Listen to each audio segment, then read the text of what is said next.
بسم الله الرحمن الرحيم.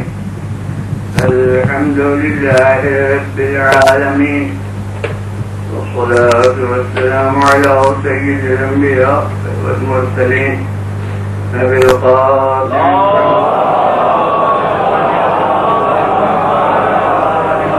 خاتم النبيين وآله الطيبين الطاهرين المعصومين.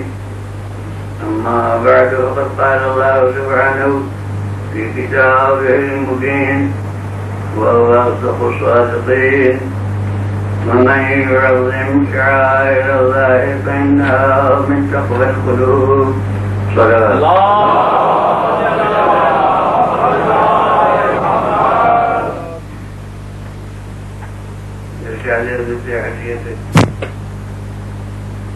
کہ جو اللہ کے شاعر کی تعظیم کرے تو یہ یقینی دلوں کی پرہیزگاری کا ایک جز ہے.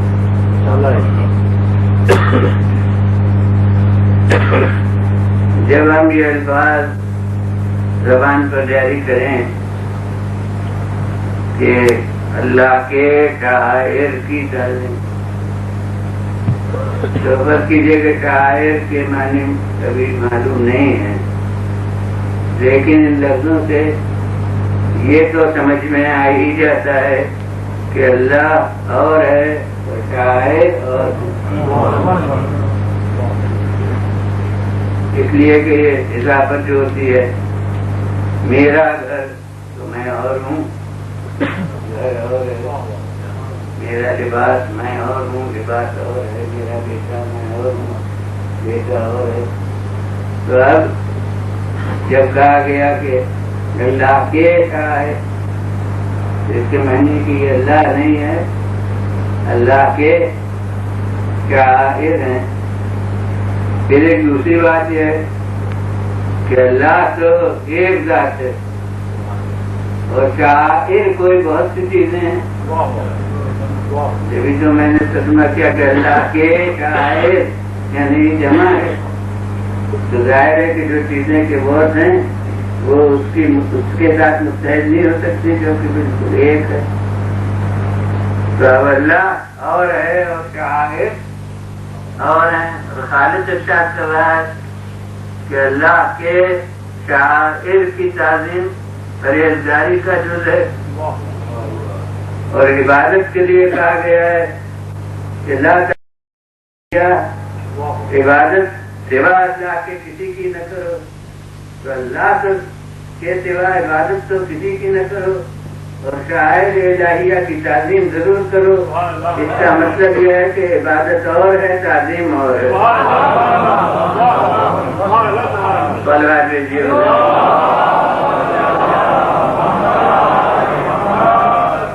پھر بولیں جاوید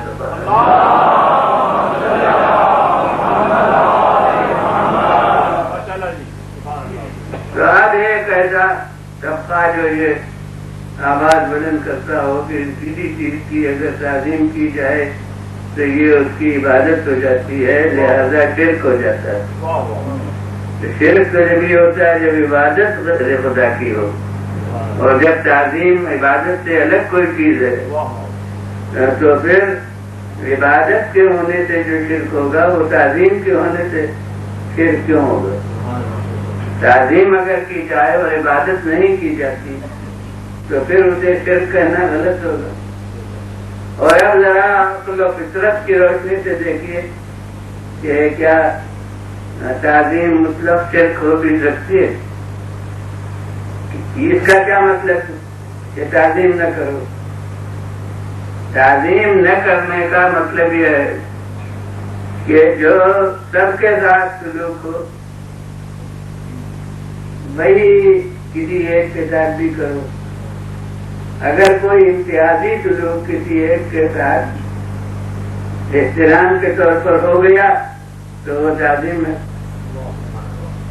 اب تعظیم کو جو دنیا کہہ رہی ہے کہ شرک ہے، تو اس کے معنی ہے کہ ذرا بھی امتیاز کسی کے ساتھ برتا اور شرک ہو گیا. اب ذرا سا امتیاز رکھتا تو ذرا سا شرک ہوا، زیادہ امتیاز رکھتا بہرحال جب شرک اور تعظیم لازم و ملزوم ہے تو کسی بھی درجے کا امتیاز ہو وہ کسی نہ کسی درجے کا شرک تو ہو ہی جائے گا۔ تو آپ دیکھیے کہ فطرت کے روح سے یہ ایسا ہو بھی سکتا ہے، دنیا میں کوئی بھی ایسا ہے کہ جو اس اصول کا پابند ہو، یہاں تک کہ یہ جو بڑے آواز بلند کرنے والے شرک کے ہیں ان کو بھی دیکھنا ہے کہ جو گھر کے نوکر کے ساتھ یہ اپنے ماں باپ کے ساتھ کرتے ہیں یا کچھ الگ۔ اگر گھر کے نوکر کے ساتھ کوئی برتاؤ ہے، انداز گفتگو کچھ ہے، اور ماں باپ کے ساتھ انداز گفتگو کچھ اور ہے، تو جتنا فرق ہوا اتنا ہی شرک ہو گیا۔ تو آپ دیکھنا ہے کہ کون ہے جو شرک سے بری ہے۔ عام لفظ جو تخاطب کے لیے ہے وہ تو کی ہے۔ اب بہرحال وہاں کا ذکر ہے جہاں زیادہ گویا اردو نے ترقی کی تو وہاں درجے قائم ہو گئے کہ کچھ زیادہ اگر مثلا ایسا دوست ہے کہ جس کو عزت کرنا ہے تو اس سے تم اور اس سے درجہ بڑھا تو آپ ہو گیا، اب آپ سے اوپر جو ہوا تو سرکار اور جناب یہ ہو گیا۔ تو حقیقت میں بس ادھر تو سے تم ہوا تو شرک شروع ہوا، اور تم سے آپ ہوا تو بڑا شرک ہو گیا، اور آپ سے اگر سرکار اور جناب اور حضور ہو گیا تو اس کے معنی کہ بہت انتہائی درجے کا شرک ہو گیا۔ اب وہ قول میں امتیاز بڑھتا جائے یا عمل میں، اگر کوئی بچہ سامنے ہے آدمی پیر پھیلائے ہوئے لیٹا رہتا ہے، اور اگر مثلاً اپنا بزرگ آ گیا تو پیر سمیٹ لیے تو ادھر پیر سمیٹے ادھر شرک ہو گیا۔ پیٹ پٹ کیے ہوئے بیٹھے ہیں کسی کی طرف، اب دیکھا کہ کوئی عالم ہے ذرا منہ گئے کہ پٹ اس کی طرف نہ ہو تو وہیں سے شرک ہو گیا جہاں سے جنبش ہوئی۔ اب دیکھنا ہے کہ دنیا میں اس متمدن دور میں ان پہاڑ کے بچیوں کا ذکر نہیں ہے جن تک تمدن و تہذیب کی ہوا نہیں گئی ہے، لیکن مہذب دنیا میں پھر کون ہے جو شرک سے بری ہو؟ اور میں یہ کہہ رہا ہوں کہ وہ جنگلی یا وہ صحرائی یا وہ پہاڑ کے رہنے والے بچی ان میں وہ مستثنا ہے۔ میں کہتا ہوں کہ ہم واقف نہیں ہیں، ورنہ ان میں بھی کچھ فرق ہوتا ہوگا۔ چھوٹے اور بڑے میں اور اپنے نوکر میں اور اپنے باپ میں کچھ نہ کچھ فرق ہوتا ہوگا ان کے یہاں بھی۔ تو حقیقت میں کوئی بڑی ہے ہی نہیں، شعور انسانی اس کے خلاف ہے۔ فطرت انسانی متقاضی ہے کہ حفظ مراتب کیا جائے اور اس کے لحاظ سے احترام میں انسان کچھ نہ کچھ امتیاز برتے۔ تو یہ تو عقل و فطرت کی روشنی میں نے عرض کیا جو کسی مذہب و ملت کی ملک نہیں ہے۔ اب میں کہتا ہوں قرآن مجید کی روشنی میں دیکھیے، اور ظاہر ہے کہ قرآن تمام اسلامی فرقوں کے لیے ایک مشترک چیز ہے کہ قرآن کو معیار ہر ایک کے لیے بنایا جا سکتا ہے۔ تو اب قرآن میں دیکھیے کہ کیا قرآن نے یہ کہا ہے کہ سب کے ساتھ یکساں برتاؤ کرو؟ تو دیکھیے قرآن مجید کی آیت پڑھیے، وَقَضَىٰ رَبُّكَ أَلَّا تَعْبُدُوا إِلَّا إِيَّاهُ وَبِالْوَالِدَيْنِ إِحْسَانًا۔ تمہارے پروردگار کا یہ فیصلہ ہے کہ عبادت تو سوائے اس کے کسی کی نہ کرو، مگر ماں باپ کے ساتھ اچھا برتاؤ کرو۔ اب اس اچھے برتاؤ کی تفصیل ہے، کہہ دیا کہ عبادت سوا اس کے کسی کی نہ کرو، تو اب جو بتایا جائے کہ یہ امتیاز برتو، یہ امتیاز برتو، یہ خود دلیل ہے اس کی ہے کہ یہ امتیاز برتنا شرک نہیں ہوتا۔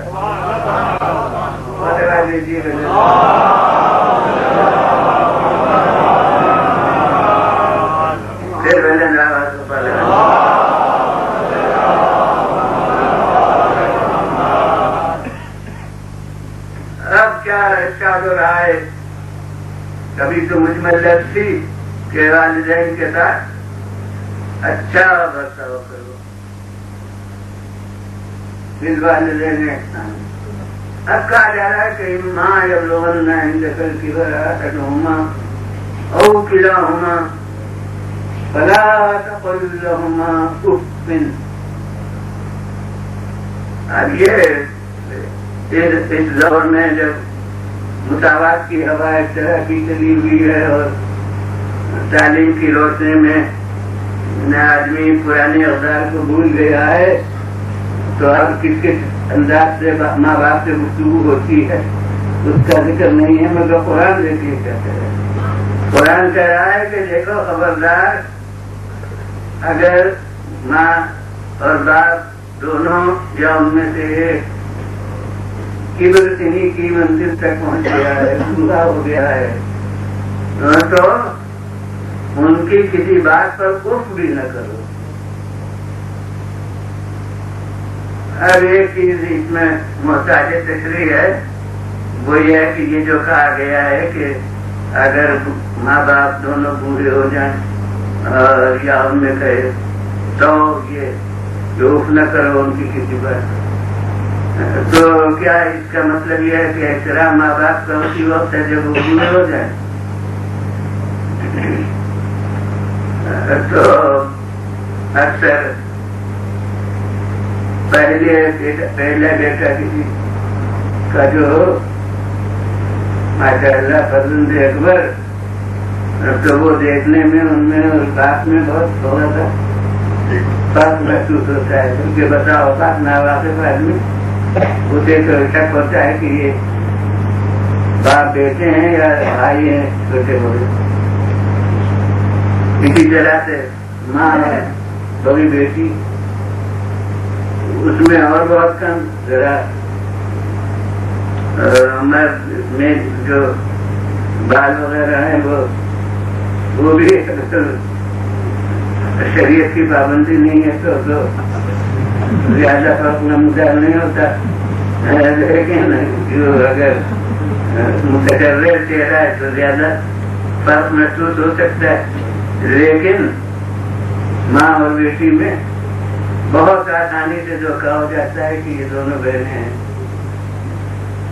تو اب ایسے صاحبزادے یا صاحبزادی وہ یہ کہیں کہ ہمیں تو حکم ہے نہیں، اس لیے کہ ہمارے باپ کو ابھی بوڑھے نہیں ہیں، نہ ہماری وہ کہیں کہ ہماری ماں ابھی بوڑھی نہیں ہے، یعنی ہم اس حکم کی زد سے الگ ہیں، تو نہیں، حقیقت میں یہ کوئی شرط کے طور پر قید کے طور پر نہیں، بلکہ یہ ایک نفسیاتی حقیقت کا اظہار ہے کہ بوڑھے ہو جائیں گے تو بتقاضائے عمر بہت سی باتیں ایسی ہوں گی کہ بلا وجہ بھی وہ خفا ہوں گے، بلا وجہ بھی وہ ذرا سندر سے گفتگو کریں گے۔ یہ ان کی عمر کا تقاضے کی وجہ سے ہمیں احساس ہے کہ تمہیں ان کے ہاتھ سے تکلیفیں پھر پہنچیں گی، مگر ہم کہتے ہیں کہ چونکہ ماں باپ ہیں لہٰذا ان کی بات پر رخ بھی نہ کرو۔ اور اب دیکھیے کہ وہ کوئی اذیت پہنچانا نہیں ہے، صرف اپنی اذیت کا اظہار ہے، تو اسے بھی منع ہو۔ اگر قابل اذیت بات نہیں ہے تو آدمی اس کرے ہی گا کیوں؟ اس کے معنی ہے کہ بات ایسی ہے کہ جس سے اب یہ عربی میں جسے وہ کہیں گے وہ آپ کے ہندوستانی زبان میں یا اردو زبان میں یہ افو ہے، اسی کو ہم افو کہتے ہیں، جس کو ہم کچھ سمجھتے ہی نہیں کہ ماں باپ نے کوئی بات کی تو افو آپ نے جو پریشان کر رکھا ہے، تو یہ افو آپ نے پریشان کر رکھا ہے، یہ آپ کے نزدیک کچھ ہوا ہی نہیں، اور یہ قرآنی ممانعات کی زد میں آ گیا۔ وہاں کہا گیا کہ خبردار ان کی بات کے اوپر اف نہ کرو، تو اپنی اذیت کا بھی اظہار نہ کرو کہ جائے کہ اذیت پہنچانا۔ اور آگے وہی ہے کہ ولا تنہرہما، اور ان سے جھڑک کے بات نہ کرو۔ اب یہ جھڑکنے کی حقیقت کیا ہوتی ہے؟ اس کی حقیقت یہ ہوتی ہے کہ لفظیں سخت نہیں ہیں مگر انداز کہنے کا سخت ہے۔ کاغذ پر وہ لفظیں آئیں تو ان میں کوئی غلطی نہیں ہے، مگر وہ کہنے کا جو انداز ہوتا ہے وہ ذرا سخت ہوتا ہے، تو منع کیا جا رہا ہے کہ لا تنہرہما، خبردار ان کو جھڑکو نہیں۔ اب یہ تو منفی کام ہے، یہ نہ کرو یہ نہ کرو، اور اب مثبت انداز میں قل لہما قولا کریما، اور ان سے گفتگو کرو جو ان کی بزرگی کا اظہار کرتی ہے۔ اب یہ تہذیب گفتگو ہے ابھی تک، اور اب تہذیب عملی کہ وَخْفِضْ لَهُمَا جَنَاحَ الذُّلِّ مِنَ الرَّحْمَةِ، اور ان کے سامنے تذلل سے بازوؤں کو جھکائے رہا کرو۔ یہ کیا مطلب بازوؤں کو جھکائے رہا کرو؟ یعنی ساتھ ساتھ چلو تو ایسے انداز سے کہ محسوس ہو کہ چھوٹا بڑے کے ساتھ جا رہا ہے، پاس بیٹھو تو ایسے انداز سے کہ پتہ چلے کہ جیسے چھوٹا بڑے کے پاس بیٹھا ہے۔ تو یہ تہذیب عملی ہے جو بتائی جا رہی ہے۔ اب یہ تعلیم کی تعلیم نہیں ہے تو کیا ہے؟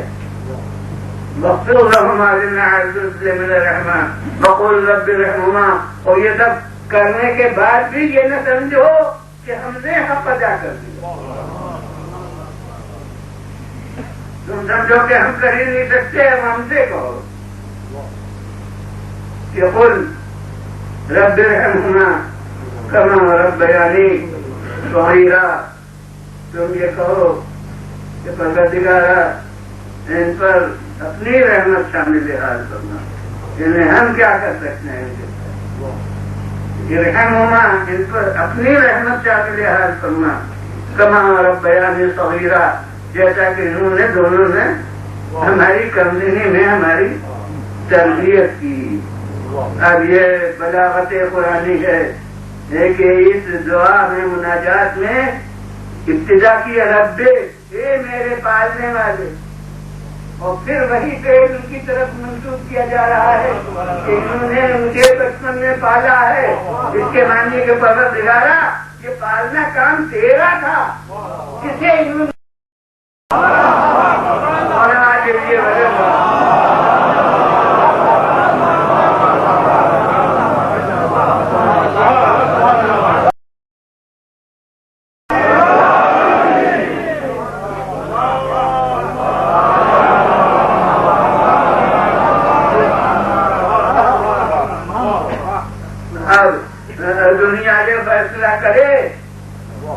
کہ جو جسمانی تربیت کرنے والے ہوں ان کے لیے تو قرآن اس طرح سے تعظیم اور احترام کی دعوت ہے، اور جو روحانی تربیت کرنے والے نبی اور امام ہوں ان کی تعلیم صرف قرآن پائے۔ اور اب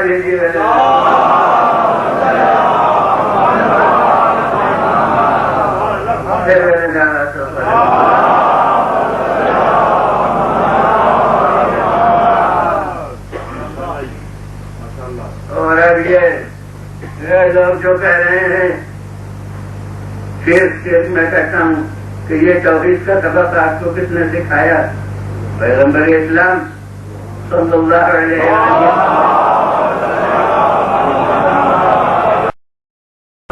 انہوں نے تو توحید کا سبق سکھایا۔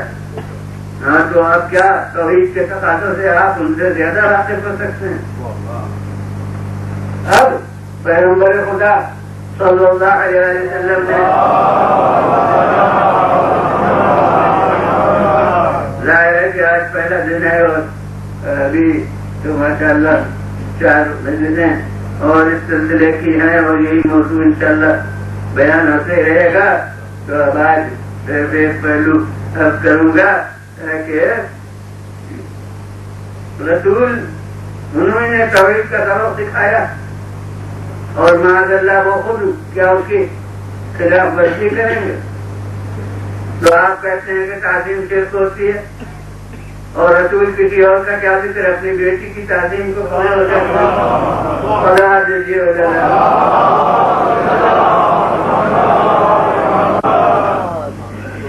اعلیٰ میں کہ دنیا میں کوئی باپ بیٹی کی تعظیم کو نہیں کھڑا ہوا کرتا لیکن پیغمبر خدا صلی اللہ علیہ وسلم اور یہ کوئی ہمارے یہاں کی صرف روایت نہیں ہے بلکہ چاہے سکتا میں جو اچھا ہے کتابیں وہی سکتا کے معنی ہے تو اچھا ہے صحیح ہے. تو ان میں ایک صحیح ترمذی ہے ترمذی شریف اسے کہا جاتا ہے. تو اس ترمذی شریف میں اور یہ موجود ہے فاطمہ ایک دفعہ کا ذکر نہیں کرا بھی کہتا ہے کہ فاطمہ آئی اور رسول کھڑے ہو گئے. ایک دفعہ کی بات ہے تو اس کے بہت اسباب ہو سکتے ہیں. خلاف توقع کوئی آ جائے تو آدمی اچانک کھڑا ہو جاتا ہے اظہار شوق میں کھڑا ہو جاتا ہے. نہیں اذا دخلت فاطمہ جب آتی تھی فاطمہ زہرا یعنی مستقل کی ہے کہ جب حضرت فاطمہ زہرا آتی تھی تو قام الیہا رسول اللہ صلی اللہ علیہ وسلم حضرت پیغمبر خدا صلی اللہ علیہ وسلم تعظیم کے لیے کھڑے ہو جاتے تھے. اب یہی فقرہ اتنا اونچا تھا کہ ہماری تقریر تحریر چیز کی صلاحیت کو اس نے جذب کر لیا اور بس یہی بیان ہوتا رہا کہ تعلیم کو کھڑے ہو جاتے ہیں. لیکن حدیث اس کو ختم تھوڑی ہوئی ہے اور اس سے آگے بڑھی ہے حدیث. اور تیسرا جملہ ایسا ہے کہ وہ اگر پہلے جملے سے اور اونچا نہیں ہے تو اس سے کمتر بھی نہیں ہے. وہ ملاحظہ کیجیے کہ قام الیہا رسول اللہ صلی اللہ علیہ وسلم حضرت کھڑے ہو جاتے اس تعلیم سے.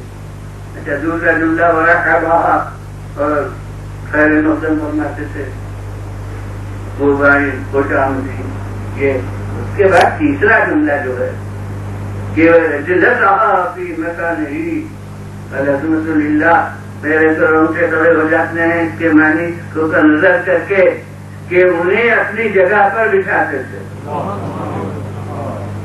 اب اس کا تجزیہ کیجیے. اس کے معنی یہ ہے کہ جب تک فاطمہ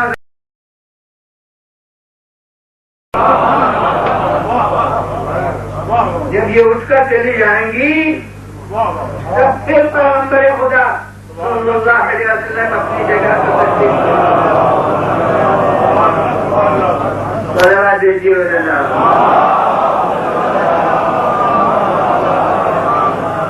مگر غور فرمائیے ہر صاحب فہم غور کرے کہ یہ عمل رسول بتاتا ہے کہ فاطمہ فقط بیٹی نہیں ہے کچھ اور ہے کیونکہ بیٹی ہونے کا تقاضا ہی یہ نہیں ہے ایک کے بعد شادی متوا ہو. اس عمل سے ظاہر ہے کہ فاطمہ زہرا کی کوئی منزل ہے اور اب وہ منزل اس سے سمجھ میں آتی ہے کہ ہر صاحب فہم مسلمان سے میرا سوال ہے کہ پیغمبر خدا صلی اللہ علیہ وسلم کی رسالت کیا فقط مردوں کے طبقے کے لیے ہے؟ سب جانتے ہیں کہ تمام نوع انسانی کے لیے ہے. اس میں مرد بھی داخل ہیں اس میں عورتیں بھی داخل ہیں. اور ہدایت کے 2 طریقے ہوتے ہیں قول سے اور ایک عمل سے. قول کے لیے اطاعت کا حکم ہے عمل کے لیے اتباع پیروی کا حکم ہے. اقوال رسول تو سب کے لیے ہو سکتے ہیں مردوں کے لیے بھی اور عورتوں کے لیے بھی لیکن افعال رسول وہ عورتوں کے طبقے کے لیے نہیں ہو سکتے، کیونکہ چاہے وہی تمدن و تہذیب جدید میں کہا جاتا ہو کہ ہر میدان میں عورت مرد کے دوش بدوش، ہر چیز میں اس کے ساتھ ساتھ، لیکن میں کیا کروں، جس نظام شریعت کے نمائندہ پیغمبر خدا صلی اللہ علیہ وسلم ہے، اس نظام شریعت میں تو اور کسی میدان کا کیا ذکر، نماز تک میں عورت مرد کے دوش بدوش نہیں ہے۔ جماعت میں ایک تو یہ کہ فضیلت یہ ہے کہ وہ اپنے گھر سے باہر آئے نہیں پڑے، اور اگر شریک بھی ہو تو مردوں کی صفیں آگے ہوں اور عورتوں کی صفیں پیچھے ہوں۔ اب چاہے ترقی پسند عورتیں کس نہیں اس کے اوپر کہ وہ جبھی ہوں، مگر ہے یہی، اگر نماز جماعت کو اپنے صحیح رکھنا ہے تو یہی پیچھے کھڑا ہونا ہوگا، مرد کے آگے نہیں کھڑی ہو سکتی، مرد کے برابر نہیں کھڑی ہو سکتی، سطح کچھ ہی کھڑا ہونا ہوگا، تو نماز تک میں دوش بدوش نہیں۔ پھر یہ کہ بس نماز ہے ایک ہی، وہی نماز سے پڑھنا ہے، وہی نماز سے پڑھنا ہے، مگر ترکیب نماز دونوں کے لیے ہے۔ اب وہ تو ابتدائی دور میں دینیات کی کتابیں مولوی فرما نبی صاحب کی پڑھائی جاتی تھی بچوں کو، جو پہلی ہی کتاب میں پشت کے اوپر مرد عورت کی نماز کا اس کے فرق کا نقشہ تھا کہ کیا کیا فرق ہے۔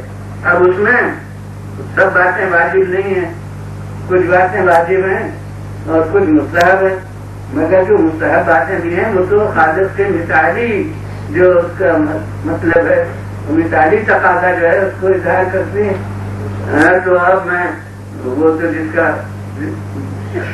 ہے وہ کتاب میں دیکھے یا یہ کہ اور عملیوں میں دیکھ سکتا ہے۔ میں مجملن بیان کرتا ہوں کہ جس وقت سے نماز شروع ہوئی اسی وقت سے کھڑے ہونے میں اس کے بعد دونوں پیروں کا فاصلہ الگ الگ،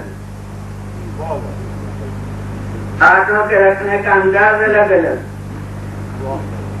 کسی جعفری ذمہ داری مجھ پر ہے اس کو کے لحاظ سے کرنا کہ ہاتھوں کے رکھنے کا انداز دونوں کے الگ الگ۔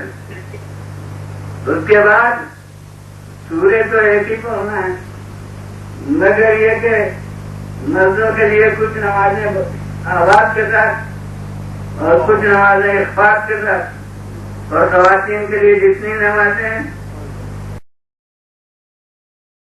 کوئی بھی نماز جہریہ نہیں ہے کہ آواز کے ساتھ ہو جائے۔ اس کے بعد اب رکوع ہوا تو رکوع میں جھکنے کا پیمانہ الگ الگ، مرد زیادہ جھکے گا اور اس سے کم جھکے گی، تو جھکنے کا پیمانہ الگ الگ، رکوع پر ہاتھ کھڑے ہوئے تو سجدے میں جانے کا انداز الگ الگ۔ اب سجدہ کیا تو سجدے میں اعضائے جسم کے رکھنے کی ساخت الگ الگ ہے، جو زمین پر ٹکنا چاہیے ان کے رکھنے کی زمین پر انداز صورت الگ الگ، اور سجدے سے سر اٹھایا تو دونوں سجدوں کے بیچ کا میں بیٹھنے کا طریقہ، اور اس کے بعد دوسرا سجدہ کیا پھر اسی طرح پر، اور وہاں سے سر اٹھایا تو دوسری رکعت میں کھڑے ہونے کا طریقہ الگ الگ، تو ہر قدم پر مرد کی نماز اور طرح، عورت کی نماز اور طرح، اور اب ماشاء اللہ صاحبان فہم اور توجہ سے سماعت فرما رہے ہیں، نماز میں جوہر ہے بہت بڑا رجوع قلب، رجوع قلب کے معنی محویت، لیکن اگر محویت ایسی ہوئی کہ مرد اپنا مرد ہونا بھول گیا، عورت اپنا عورت ہونا بھول گئی، تو احکام پر عملی کہاں ہو سکتا ہے؟ معلوم ہوتا ہے کہ خالق کی نظر میں جتنی اہمیت نماز میں رجوع قلب کی ہے اتنی ہی اہمیت اس کی ہے کہ مرد اپنے مرد ہونے کو یاد رکھے، عورت اپنے عورت ہونے کو یاد رکھے۔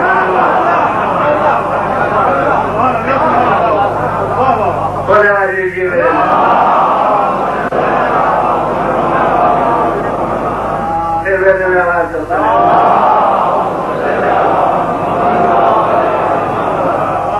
اور یہ تو جناب اصل نماز میں پر اور پھر لباس نماز ہر ایک جانتا ہے کہ مرد کے لیے وہ انتہائی مختصر لباس ہے جو صحت نماز کے لیے ضروری ہے۔ یوں مستحب کے اور مکروہ کے حدود زیادہ ہیں، لیکن یہ جتنا لباس کے بغیر اس کے نماز باطل ہو وہ بہت مختصر ہے کہ بس رہنا نہ ہو۔ اور عورت کے لیے سوا چہرے اور دونوں ہاتھوں کے وہ بھی انگلیوں کے چہرے تک بھائی یہ اتنا پنجہ اور پیشان چہرہ یہ صرف خدا رہے تو نماز اور سوائے کے پورا جسم وہ پردے میں ہونا چاہیے، چاہے کتنی ترقی یافتہ کوئی خاتون ہو، لیکن اگر نماز پڑھنا ہے تو اس وقت انہیں اتنا پردہ کرنا نماز کی خاطر ضروری ہوگا، بغیر اس کے نماز صحیح نہیں ہوگی۔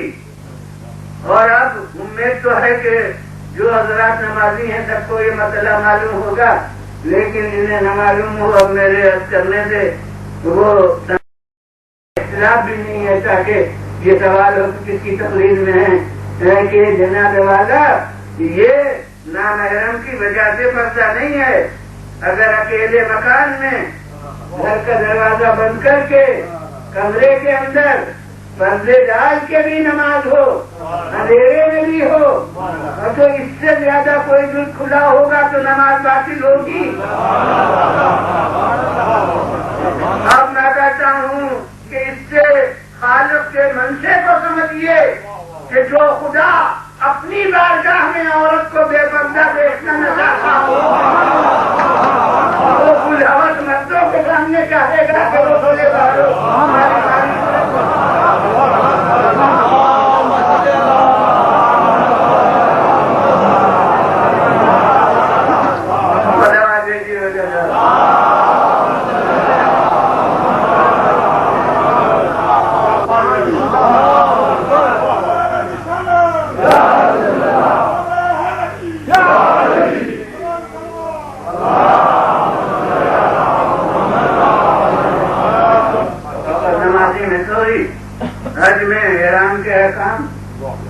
اور عورتوں کو دکھاتے ہیں ترقی پسند لوگ کے دیکھو یہ اسلام اور اسلام کیا وہ کہتے ہیں کہ مولویوں نے عالموں نے مصیبت عورتوں پر کر دی ہے کہ وہ حدیث میں سختی ان کے ساتھ اور مرد آزاد رہیں،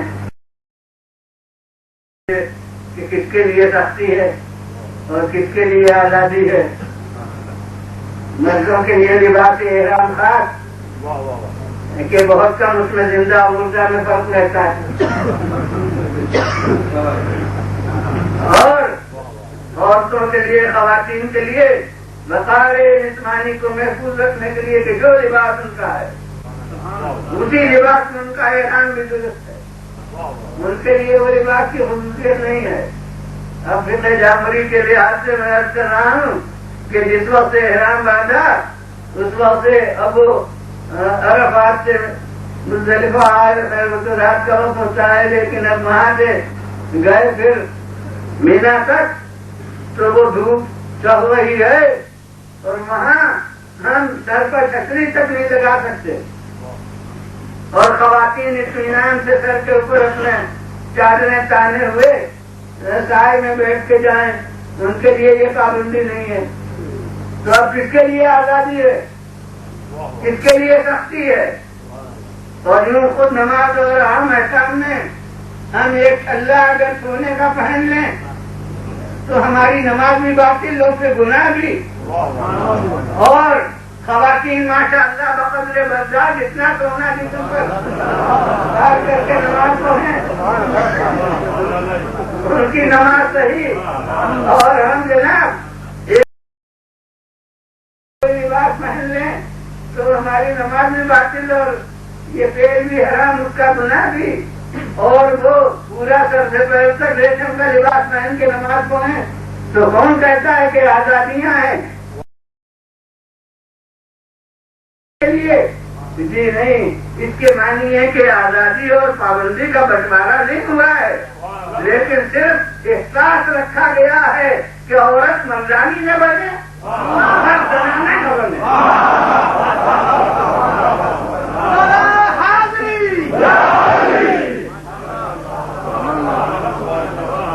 جی وجہ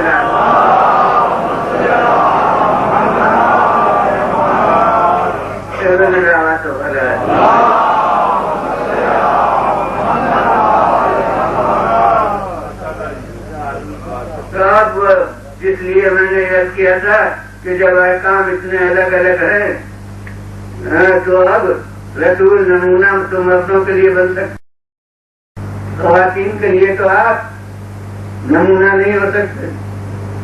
تو اس کے معنی ہے کہ حجت خدا عورتوں کو پوری تمامی نہیں ہوتی، عورتیں حجت کے معنی ہے کہ بارگاہ الہی میں کوئی وضو پیش نہ کر سکیں، یہ معنی حجت تمام ہونے کے۔ تو عورتیں بارگاہ الہی میں روزے قیامت کہہ سکتی ہیں کہ پروردگارا ہم اگر ایمان و عمل میں ناقص رہے تو ہمارا قصور نہیں ہے، اس لیے کہ ہماری تو ہدایتی پوری نہیں ہوئی، مردوں کے لیے تو اقبال بھی رہے، افعال بھی رہے، ہمارے لیے تو بس قولی قول رہے، عمل کا کوئی بے داغ نمونہ تو ہمارے سامنے آیا ہی نہیں کہ خزانہ رسالت میں ایک گوہر بے بہا ایسا ہو کہ اس کا کردار عورتوں کے لیے ویسا ہی معصوم نمونہ عمل کا ہو جیسے رسول کا کردار مردوں کے لیے۔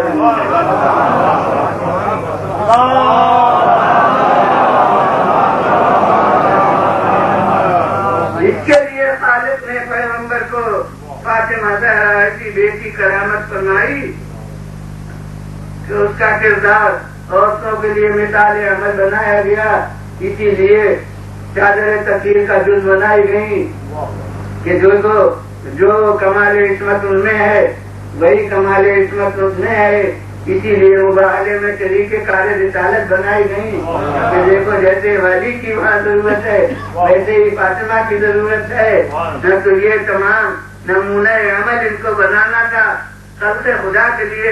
اب اس منصب کا چاہے ہمیں نام معلوم نہ ہو لیکن ہے وہ کوئی منصب اس کی طرف کا، تو اب آپ سمجھے کہ فاطمہ زہرا کیا ہیں جو رسول تعظیم کو کھڑے ہوتے ہیں۔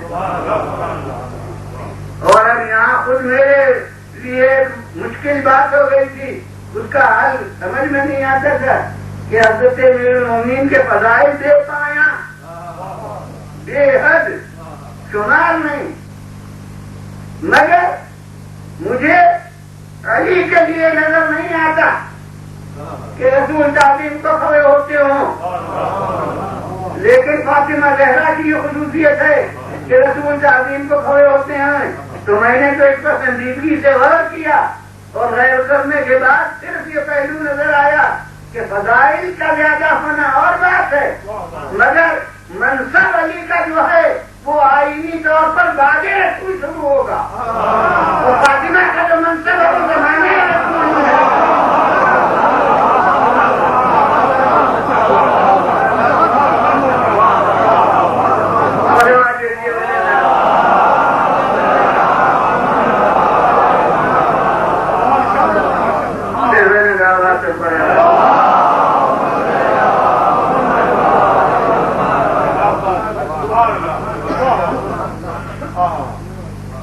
اب ڈاکٹر اقبال کا ایک مشہور شعر ہے، مریم ازیت نسبت عیسیٰ عزیز از سے نسبت حضرت زہرا عزیز۔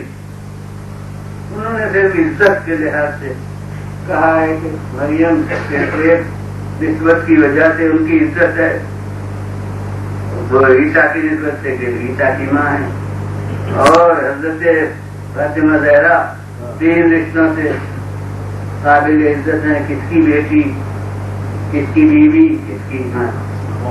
ان کا یہ مقصد عزت کے لحاظ سے، مگر میں جو میرا موضوع سخن ہے اس کے لحاظ سے عرض کرتا ہوں کہ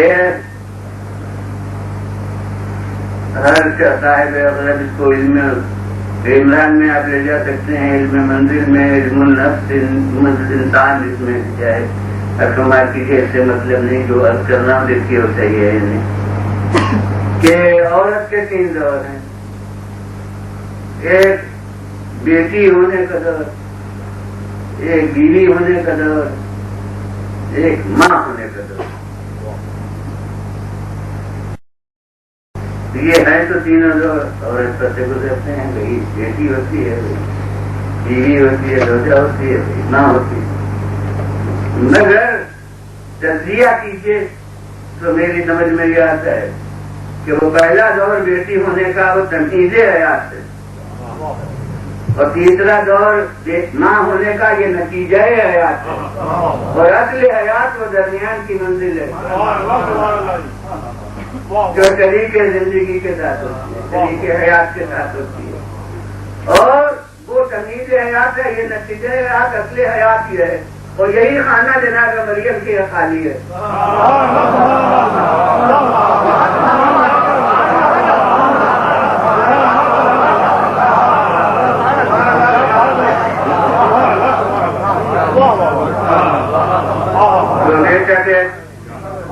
باپ اور ماں کی بیٹی ہیں، لہٰذا وہ شعبہ ہے.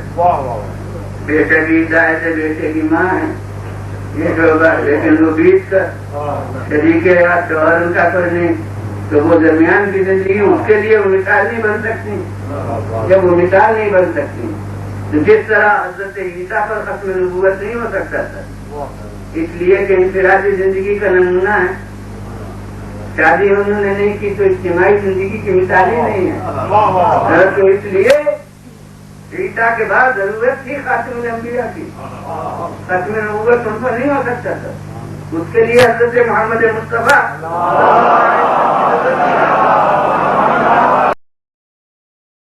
اسی طرح طبقہ خواتین کی رہنمائی کے لیے مریم کے بعد حضرت فاطمہ زہرا کی ضرورت تھی.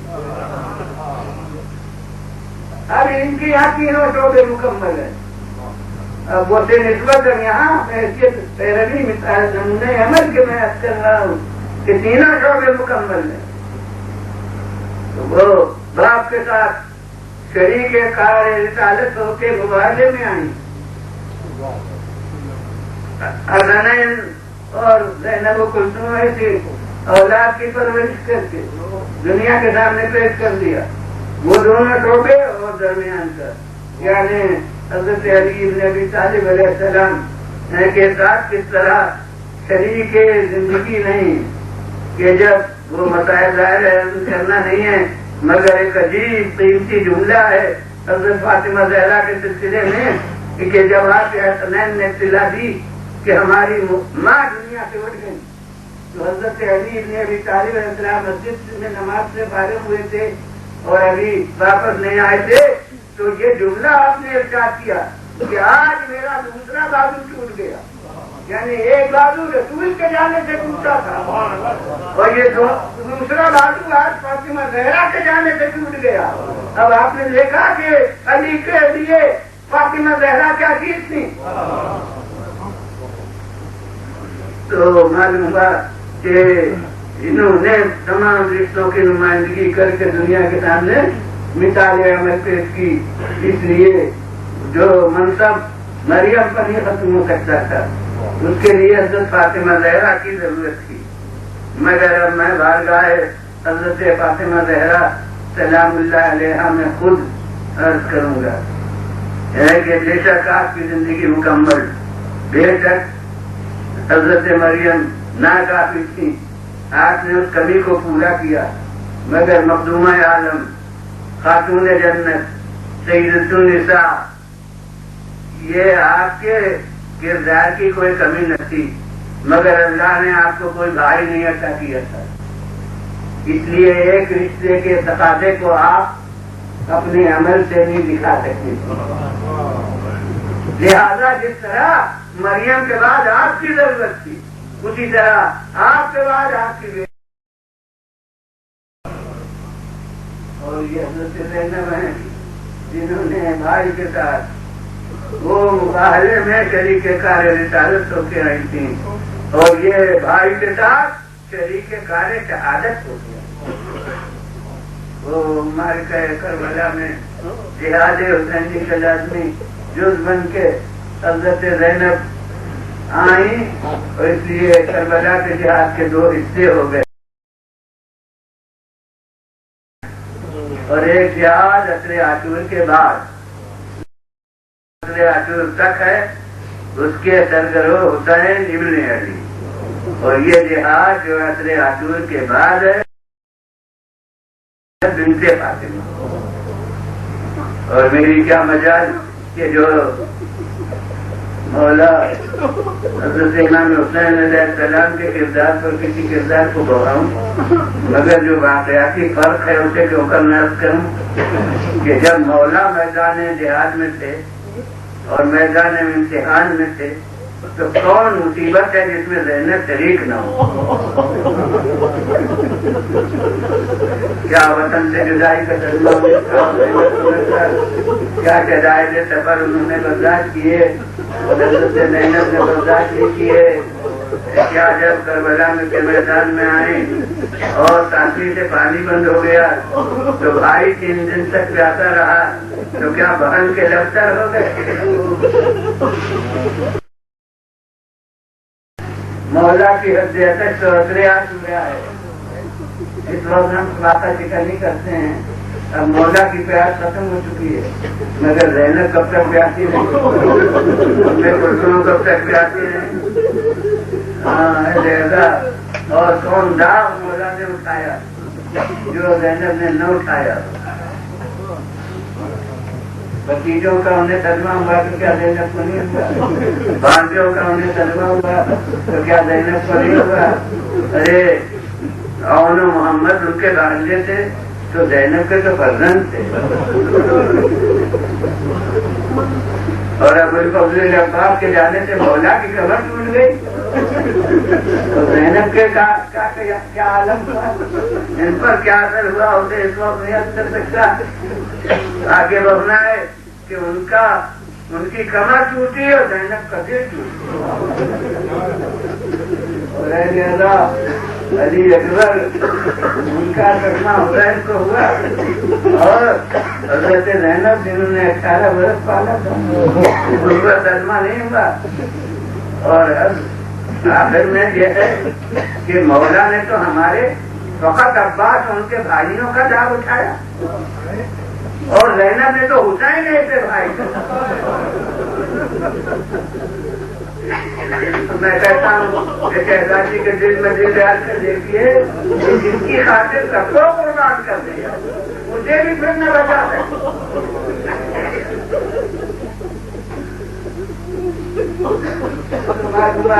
کہ ہر مصیبت میں بھائی کے ساتھ ساتھ زینب شریف تھی، مگر اہل ادا جب زینب کے امتحان کا وقت آیا تو اب سامنے بھائی موجود نہ تھا.